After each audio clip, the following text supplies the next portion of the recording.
said leave the hospital, so I got up and I left the hospital, and as I started going further and further down, this feeling just got stronger and stronger. Before I knew it, I was outside the hospital. I got into that paddock that's right outside the hospital, between the hospital and David Street, and I just couldn't walk any further. And I remember kind of looking up like this, and I remember this, the only way I can say is it was just like a big bolt of love just went bang, and it was so powerful it literally threw me off my feet. Like you couldn't stand up under this. It literally threw me off my feet, and I hit the ground, and I was just laughing and laughing.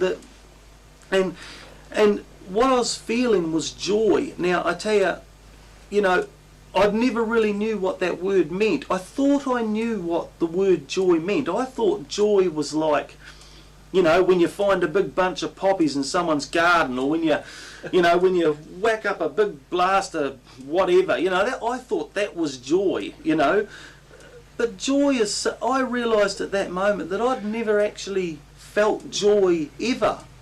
You know, I'd felt happiness, and I'd felt, you know, all those type of feelings, but I'd never felt, I didn't know, joy was beyond anything I'd ever felt, that's for sure. But man, I was right in it at that moment, and I was just laughing and laughing, and I tell you, I remember I was just so grateful. I couldn't describe how grateful I was, but I remember it's probably the strongest emotion I've ever felt in my life, was just absolute gratitude at that moment to God, you know. And you know, and in that moment, I knew that drugs were finished. I knew that I would be a Christian for the rest of my life.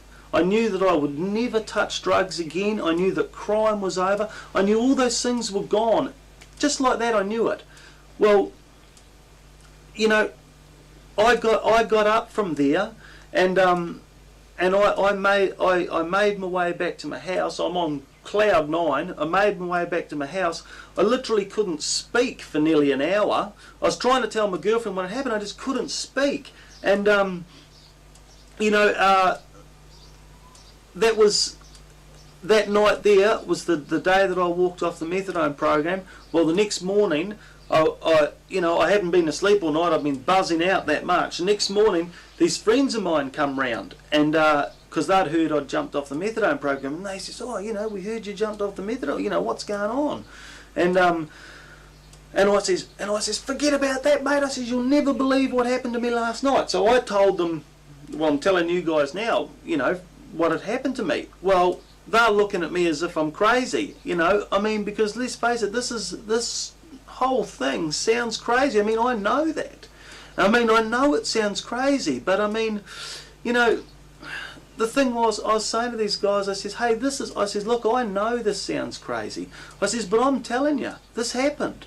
I says, "What can I say? This is what happened." And I says, "And here I am now." I said, "I'm never going back on the methadone." I says, "I'll never put a needle in my arm." I says, "I'll never take any drug." I said, "I'm finished with crime." I said, "I'm going to follow Jesus for the rest of my life." And they're kind of just looking at me, and I could see it in their eyes. They thought, "Uh-oh, he has lost his mind." And they're sort of giving each other these sort of worried looks, as if to say, "Oh man," you know. And anyway, next minute, I'm standing there, and there was this chicken fat. Now, my girlfriend had made this chicken the night before, and I remember her saying, I'll stick this fat in a glass." And I remember seeing her put the glass on somewhere anyway, on the bench somewhere. I remember seeing it, but I never really took much notice. And I'm standing there, and I'm telling these guys all this stuff, and this is my first day without methadone. Well, when you're on the methadone, you can actually go a day without it, and you're not really, you know, you might not be feeling 100%, but you don't feel too bad. It's by the second and third day that things start to cut up rough. Well, I'm on the first day, and these guys are going, and these guys says, "Look, mate, God or no God." They said, "Okay, well, you're telling us you've met Jesus. Well, you know, good one. But God or no God, you just don't walk off the methadone program."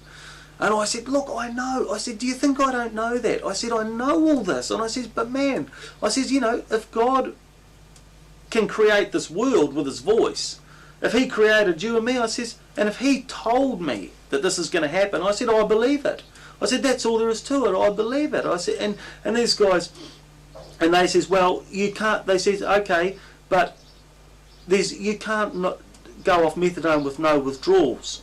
And I said, well, that's what God said is going to happen. I believe it. And as I'm saying these words, and they think I'm crazy as it is, as I'm saying these words, I remember I turned around and I saw this glass of chicken fat. And when I saw this glass of chicken fat, it was like this blank went into my mind, and I suddenly couldn't remember what it was. And suddenly this urge to drink it came over me. And you know, suddenly I just wanted to drink it. And when that thought came in, I thought, but I can't drink that because it's not a drink. And I thought, what is it? I thought, it's not a drink, it's something else. But I couldn't quite remember. So I just ignored it, and I turned around and I carried on talking. I probably talked for about another 5 seconds, and next minute I found myself turning back round and looking at the chicken fat again. And this urge to drink it was strong. And I recognised the same type of thing that had happened the night before. I thought, hold on, something freaky's happening again. And I tried to turn away from it because in my mind I knew it wasn't a drink. Well, I mean, it looked all thick, and in my mind I knew it wasn't a drink, but I couldn't remember what it was. I turned around to say something, and with no warning whatsoever, I just flew round, grabbed the glass straight down the throat. Well, instantly I remembered what it was, and I remember going, chicken fat, and slamming. I'd already drunken half a glass full of chicken fat. Oh, even thinking of it now makes me feel sick. And I just slammed the glass down onto the table, and I just went, chicken fat. Now these two guys who already think I've lost my mind, well, they just, you know, they just thought, oh man, this guy has lost it big time. Well, I flew out to the toilet, and I remember I tried to make it to the toilet. I didn't even made it that far. I only made it to the bathroom. I slid in there on my knees and just spewed up. I just started vomiting and vomiting. Well, I knew God had made me drink that chicken fat, and it was like, you know, and I was thinking, what did he do that for? It was like he'd actually played a little mean trick on me. And I said to him, as I'm busy spewing, I'm saying to him, I says, what did you do that for? You know, and as soon as I said it, this picture just went whack into my mind, as clear as day. And what the picture was of a line of about 10 Tibetan guys, and they're all on their knees vomiting, and there was this guy that looked like a Buddhist monk standing next to him. And as soon as I saw it, I knew where I'd seen it, and it was a documentary I'd seen about 10 years ago, and it was about this guy. He was a Buddhist monk, and he'd been converted to Christianity, and he had started up a place to get heroin addicts off. And what he had done was, the only thing was, when you come to this place, you had to renounce Buddhism, and you had to take on, you had to be, you know, give your life to Jesus. It was only for people who wanted to become Christians, and because the whole thing, you know, the way it worked was through the Holy Spirit. And then they were given this drink to drink, and they just spewed and spewed and spewed. And I remember watching that documentary. Well, I'd been addicted to opiates off and on for, you know, right from my teenage years. So I remember looking at that thing and thinking, well, that's a load of rubbish. I thought, there's no way that you can vomit up opiates out of your system. I thought they never even went into your stomach. They went straight into your bloodstream. So what does vomiting do? And I just thought, what a load of rubbish, you know. Well, he said, this is what I'm doing. And he said, and then he said to me, he said, look, he said, your body is saturated with drugs, and he said, one way or another, we're going to get them out. And he said, and this is how we're going to do it. Well, for 3 days, I did nothing but vomit. I just vomited and vomited. I'd be vomiting like that. I'd go out. As soon as I went out, I'd drink a big glass of water. I'd get to my bed and just collapse and go to sleep. Well, anybody who's been on the methadone, or more importantly, coming off the methadone, will tell you that you do not sleep when you're coming off methadone or any form of opiate. In fact, that's the last thing you'll do. And yet I couldn't stay awake. And for 3 days, I just could not stay awake. And I was just vomiting and vomiting and vomiting. Well, but no withdrawals, no feelings of aching, no nothing. And after the on the third day, on the third night, I was in there and I was vomiting. I was feeling really weak by this time, and he spoke to me again, that same from the heart type voice, you know. And he said to me, he said, "That's it. It's out of your system."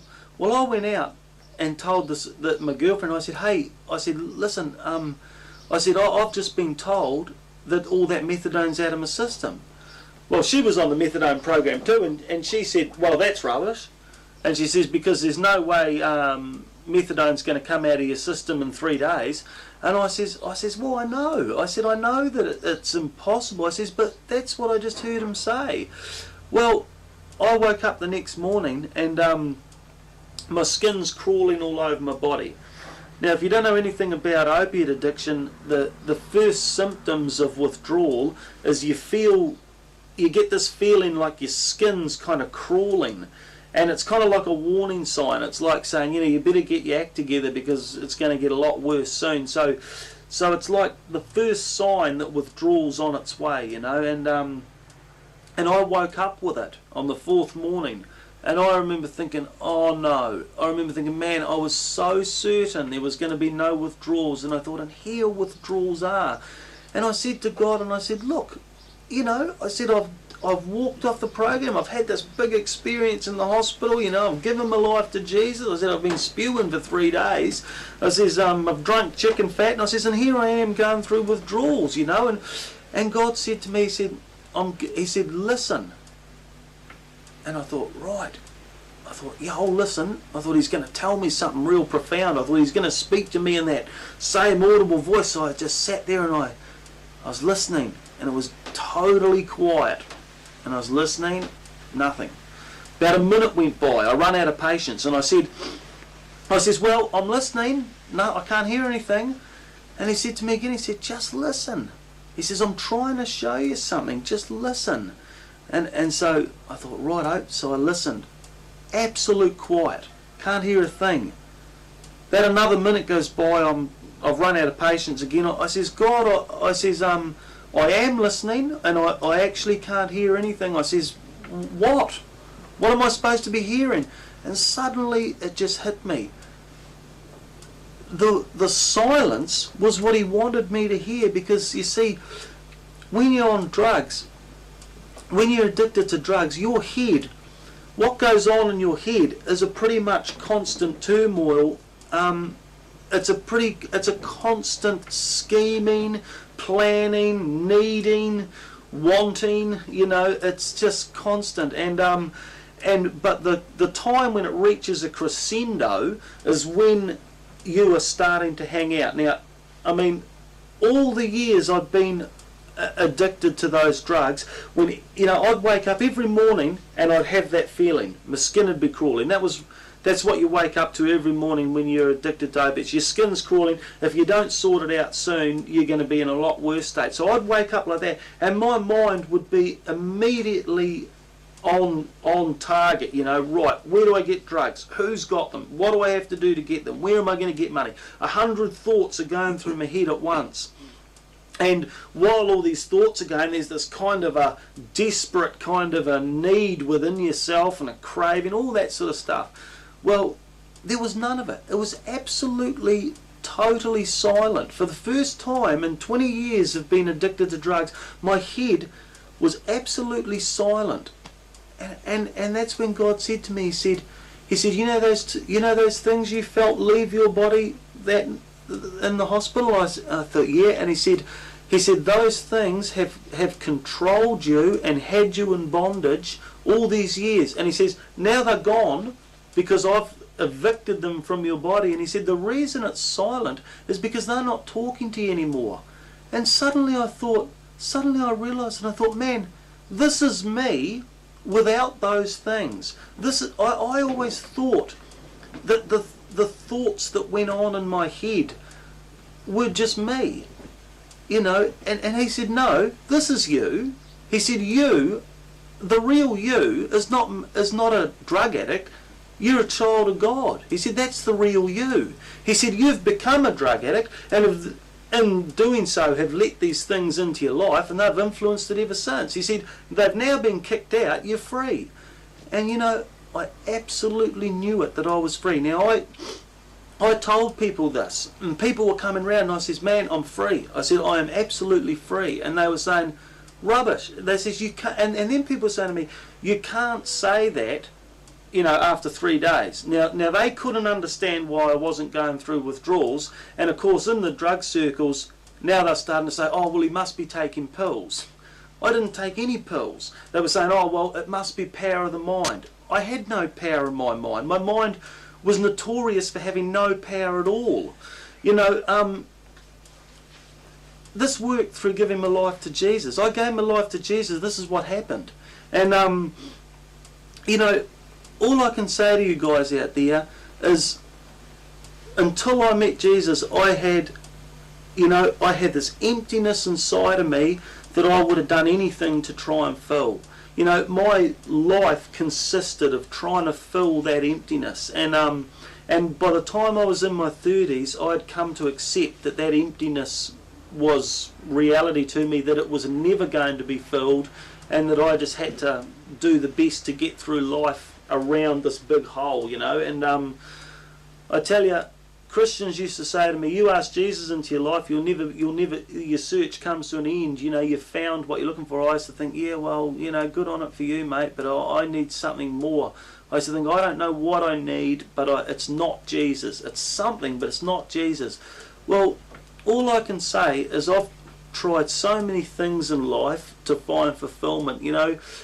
I've looked in all different areas, you know, and as far as spiritual beliefs go, I've looked into the occult, I've looked into the New Age, I've looked into all this sort of stuff. Nothing. I tell you, the second I asked Jesus into my life changed just like that.